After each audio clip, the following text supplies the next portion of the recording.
আজকে আমার স্টুডেন্টের বার্থডে ছিল। ওর বার্থডেতে আমরা অনেক মজা করেছি। ওর আনন্দের জন্য ওর সব ফ্রেন্ডদের সহ সবাইকে ইনভাইট করা হয়েছিল।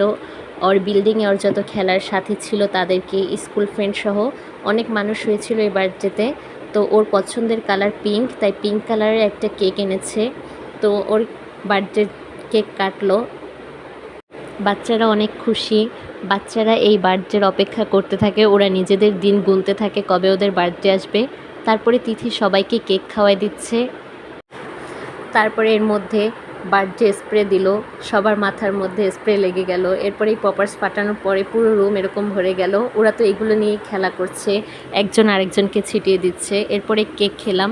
কেকটা বেশ ভালোই ছিল, ফ্রেশ ছিল, একেবারে হোমমেড। তো এরপরে আমি ওর জন্য একটা গিফট কিনলাম ছোটোখাটো, ওর পছন্দ মতো। তারপর খাবার চলে আসলো। এখানে যারা বসেছে ওরা হচ্ছে তিথির ভাইয়ের সব ফ্রেন্ড। এরপর আমরাও খেতে বসেছি। খাবারের মেনুতে ছিল পোলাও, রোস্ট, ডিম।